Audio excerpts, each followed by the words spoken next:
In this video, I'm going to talk about my endless pursuit of perfecting my Sony FX6 rig. Here's the story.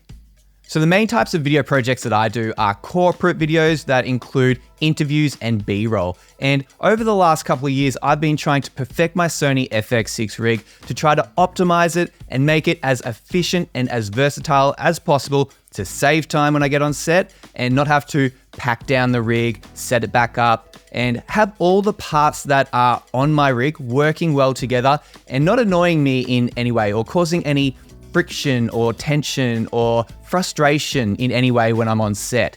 It's been a long process and I've currently come to this solution.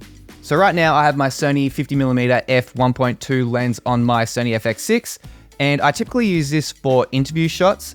And the other two lenses that I typically use on my Sony FX6 is the Sony 24-70mm GM2 lens and also the Sony 70-200mm GM2 lens as well. I find having these lenses and different focal lengths really does help with speeding up getting a variety of shots on set and not having to worry about changing lenses all the time. And that's something that you have to do when you're shooting with only prime lenses. If I was shooting with a 24mm, a 35mm, a 50mm, etc., I'd be having to change the lenses over a whole bunch of times on set, and that just slows down the flow of getting shots.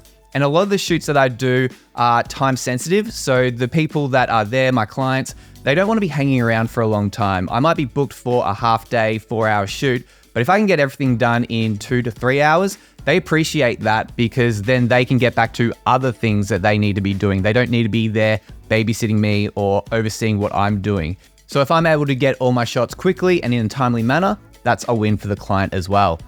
I'm currently using the SmallHD 703 Ultra Bright monitor, and I love this monitor. It's nice and big. It's 7 inches. It's, I believe, 2,200 nits. I have seen other places say that it's more than that, and other places say it's only that.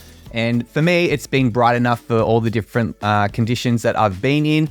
A lot of the stuff that I shoot is inside, but when I do go outside, it is really nice to have that extra brightness in the monitor. The only thing that I don't love about the monitor is how it can be a bit of a fingerprint magnet, and also it can be a little bit reflective as well. I have put on a screen protector in the past, but when I put it on, there were a few little bubbles on it and it didn't look that great. So I took it off and then I put another one on and the same thing happened. So I've kind of just distanced myself from screen protectors, and I do find that without the screen protector, I can get over the fact that it can be a little bit of a fingerprint magnet. One of the things about this monitor as well to be aware of is it's not touchscreen. It's only got the buttons on the side. And I actually like that because I don't really want to have fingerprints all over the screen. And I like having those tactile buttons to be able to get to my presets and all that kind of stuff with the monitor. So I have different pages set up. So a normal just shooting page and then an exposure page. And I have one of the buttons set for toggling the brightness setting as well. So that's all really helpful. And I'll probably go into a more in-depth review on that monitor after I've used it for a few months, but they're my first impressions of it. I only got the monitor a couple of months ago. So far, I love it, and that's a good thing because it's not a cheap monitor. It is a sizable investment, and that is something to be aware of as well. But you do get what you pay for. I also use the Tilta cage with the Tilta V-mount plate, and I use V-mount batteries, obviously, on the V-mount plate. And I use the Core SWX Neo 150 watt-hour batteries, and I love these batteries. They've got a little indicator on the back that says how much time you've got left on the battery, which might not be 100% accurate all the time, but it does give you a good indicator of how much juice you've got left in your battery. And you shouldn't get caught out with your camera just dying on you if you are keeping an eye on the time indicator.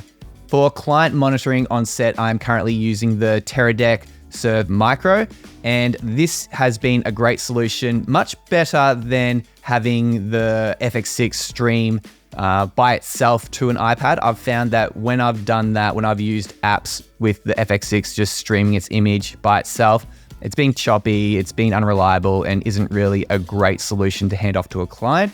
When I'm handing over a device to a client to be able to monitor what I'm shooting, I do want the image to look as good as possible. And I find that the Teradek Serv Micro is doing a good job of that right now. There probably are other solutions that will give a higher quality, but that comes at a higher price tag as well. And so far, I haven't had any clients complain about the quality from the Teradek Serv Micro. So I'm currently using that with an iPad Pro 12.9-inch screen. And the good thing about this ecosystem is that I can have multiple Teradek Serv Micros attached to different cameras. And if I wanted to be able to show multiple camera angles at one time to a client, I'll be able to do that if I purchase more Teradek Serv Micros and also have them stream to a router to then connect to the iPad, and then all the feeds will go to the iPad that way.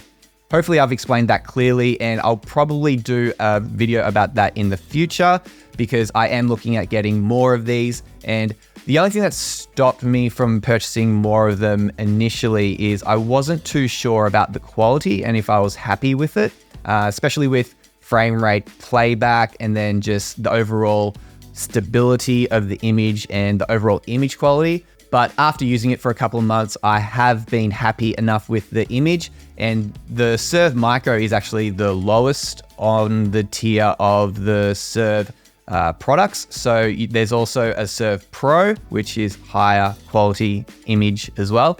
And then there's the Serv 4K.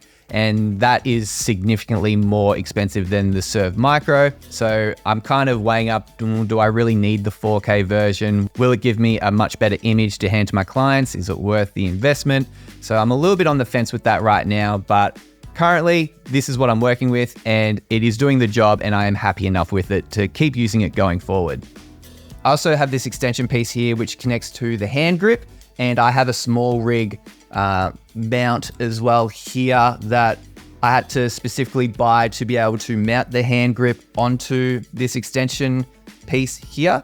And here's a tip for you. I find that when it's connected normally, there can be a little bit of play with the hand grip, and that can be quite annoying when you're trying to hold the hand grip and record and there's a little bit of wiggle. It's not the greatest feeling when you're operating. So what I've done is I've gotten some black tack, which is this stuff here. And what I've done is I've basically just jammed this stuff into the adapter, the small rig adapter, so I've basically jammed into the small rig adapter, and that gets rid of any wiggleness that might be in there. And then I just jam it back in and it works pretty well. I also have the Condor Blue extension arm here, and that helps me mount my SmallHD monitor and also the Sony LCD monitor. And I really like having both of these monitors on my FX6 at the same time. I'd never get rid of the Sony LCD screen because that is what I use to use the touch autofocus, and that is really helpful for getting the different types of shots that I get on my videos. And there's also a NATO rail on top of the Condor Blue extension piece, which allows me to move the monitor when needed, which is really helpful. And I'm also using a small rig tilt swivel monitor mount as well. And for cable management as well, I'm using Mondo ties. And I find that this is a great solution to keeping my kit nice and tidy and not having wires just hanging around everywhere. Also with my SmallHD monitor, I have SDI going into that. And then for the Teradek Serv Micro, I have HDMI going into that. And the reason that I've done that is I've separated the two signals so I can always have a clean feed going to my SmallHD monitor, which is what I prefer. And then if I want to send the client a feed with all the different camera settings on it, because that's what they've requested, and they don't need to just see a clean feed, then I've got the ability to do that and just change the settings in the FX6 and have the HDMI output to display the camera settings, and then for the SDI to have just a clean feed going to the SmallHD monitor, which is really helpful. And for audio, I have the Sony Dual Channel receiver, and that's the 2nd generation version, which is digital, and that's paired up to 2 Sony transmitters that have Sanken COS-11D microphones on them. And I'm really happy with this setup as well for interviews.